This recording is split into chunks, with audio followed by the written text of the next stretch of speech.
Kia ora. Kia ora. The bro just turned up. Sorry about that, guys.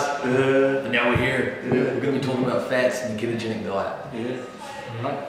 So, there's a lot in the in the scene with ketogenics. Correct. So we firstly, a keto-based diet. What is it? It's a fat functioning diet. We're trying to tell the body, let's not use sugars to run our body. Let's exist off fat. So there's probably a lot of good natural aspects about that. But people who are more programmed to utilize their fat, utilize our own fat stores. And I guess it's good to know that humans, generally, the first energy source we use would be carbohydrates or glucose. Yep. And it takes quite a while. For fasting, it takes up to 48 hours for your body to start becoming ketogenic and using the fat as its first energy substrate. Correct. Yeah. But before that, you're going to be using the glycogen out of your muscles, the sugars. Yes, it's a feast or famine system. Yeah. So when you've got food around, when you've got fruit or any other sources of carbohydrates, you can use that because it's nice and quick, moving quick, getting your fuels, getting your muscles fueled really quick. But then fat, that's your storage system. And fat's a very dense energy source. It's got like 37 kilojoules of energy compared to, I think, alcohol is 36. So when you drink alcohol, it's pretty much just empty calories, almost pure fat. Which always made me think, it's like if you're drinking alcohol compared to a beer, it's like higher alcohol source, more energy. Like, does that? Surely you'd be better off having a shot.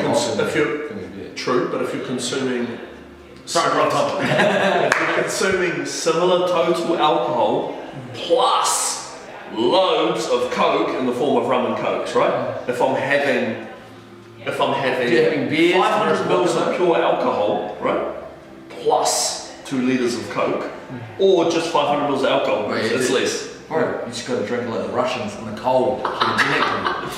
Exactly. They're just trying to stay warm, man. Which brings me to another point, the snow dogs. And they were doing a study in physiology, and they were looking at the energy systems of snow dogs and how they were studying them for humans because they're naturally ketogenic.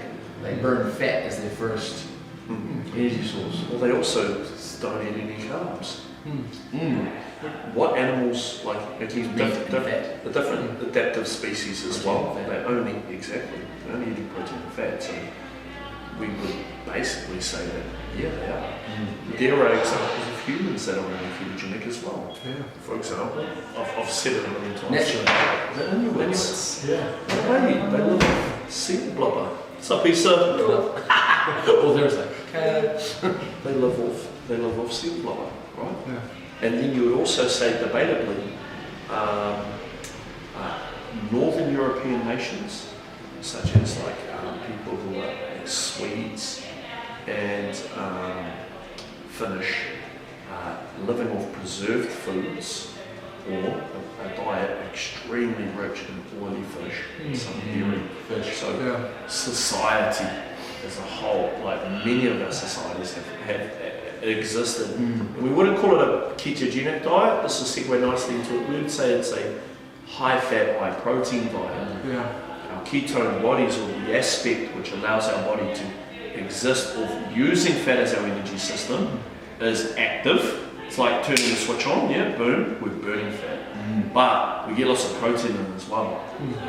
And that is a more realistic diet in today's day and age, where we don't just want to live off just fat. That's really fun. Yeah, because you see the diet makeup of a ketogenic menu plan. A lot of meat, a lot of protein. It's like just no carbs. But in theory, the first sort of structured keto diet with 80-20, 80% fat energy, 20% protein, and then like basically, I don't even know. 10 avocados. Bro, just into a big bowl. Just eat eggs all day. Just hop into a bathtub of avocado. Oh yeah, you could, well, like if it's like, okay, so like 20, you basically say slush. You're technically ketogenic if you just eat butter, So it's like very hard. I'm on keto. You're in the gym just with a It's very hard. It's very hard. So I was segueing into a high protein keto diet. Yeah? What would we say? Drinking olive oil. Yeah, well, the Is your workout? Yeah.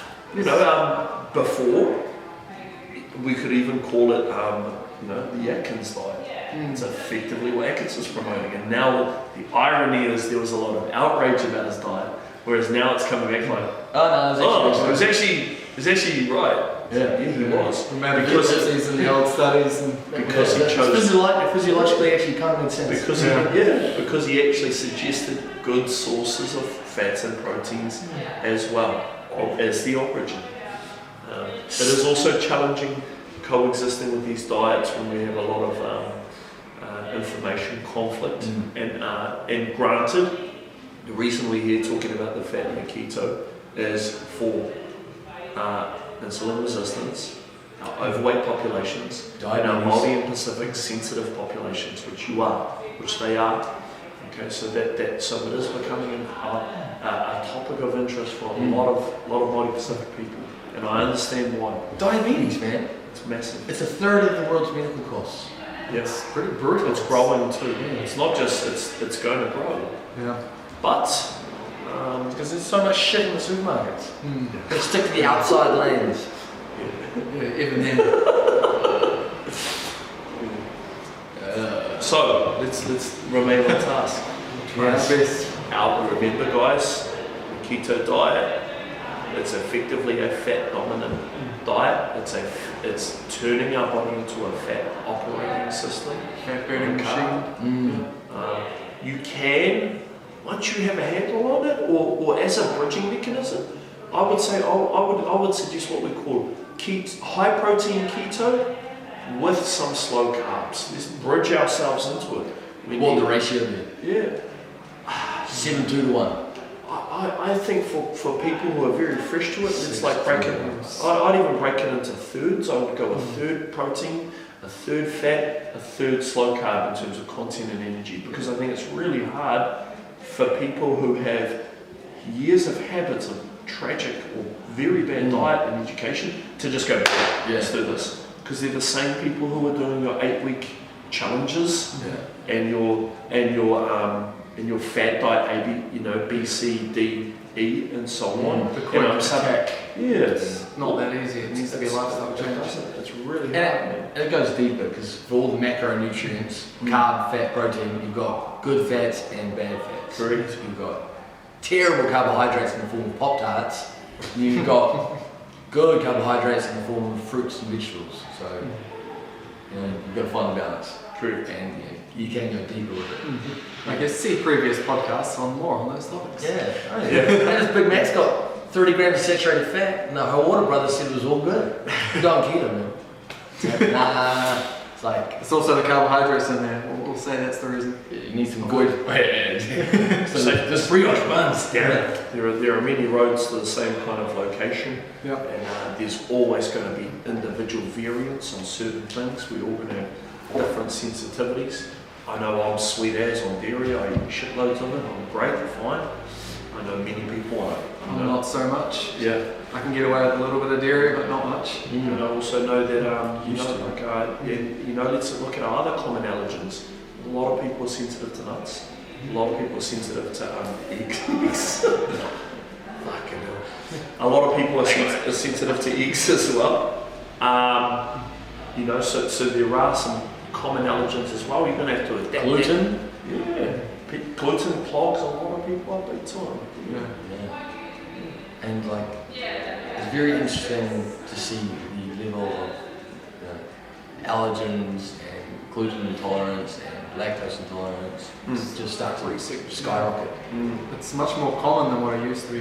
Yeah. Especially when it creeps into our society as a larger proportion of our diets. It's an issue. It's gone from being an adaptive mechanism to feed large populations cheaply, simply, to a high intake common staple consumed in abundance.